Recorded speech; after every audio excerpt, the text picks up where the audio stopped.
Corey Archibald and Casey Kennedy. Welcome, guys. Thanks so much for having us. Thank you. Yeah, thanks for coming. Yeah, of course. So I want to get a little bit of your backstory, what you think the impact of the organization has been. But first, just tell us a little bit about yourselves. And you've been anonymous up to this point. What made you decide, Corey, I'll start with you, to come forward in this moment? Sure. Well, so a little bit about me. I started working in progressive politics in 2017. I was chair of the board of Brand New Congress for 6 years, and I worked on a lot of progressive campaigns. I helped work on AOC's initial campaign for Congress. I worked with Cori Bush on her first 2 runs for Congress, and also Jamal Bowen and a number of others, but those 3 in particular are really close to me.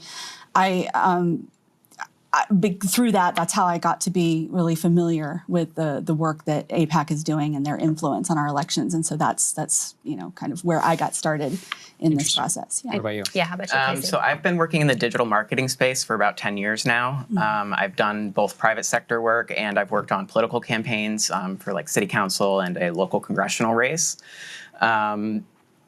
Basically, how I got into the AIPAC sphere was actually back in 2020, is the first time I watched the documentary The Lobby. It's a deep dive investigative piece. They go undercover and really they pull back the curtain on AIPAC and how they're pressuring our government to toe the policy of the far-right extremist Israeli government. When I saw that in 2020, it really stuck with me because anti-corruption measures have always been kind of the driving front of my personal politics. And after seeing that, and then if I ever talked to anybody else about it, they didn't really know what I was talking about. So it just was like a glaring like red flag, like something, why isn't anybody talking about this? Yeah. So that was always in my mind. And then, of course, the genocide starts picking up after October 7th, really starts escalating. We have a live stream genocide.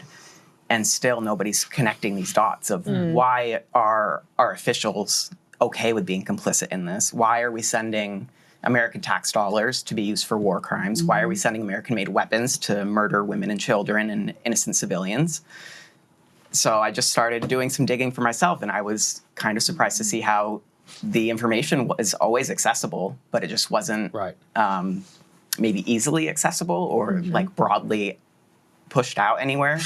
So that's when I had the idea to start a Twitter account. Track AIPAC. We started that in April of 2024. Right. And within about a month, we had 100,000 followers. So people were just like... It was shocking watching how quickly it became a thing.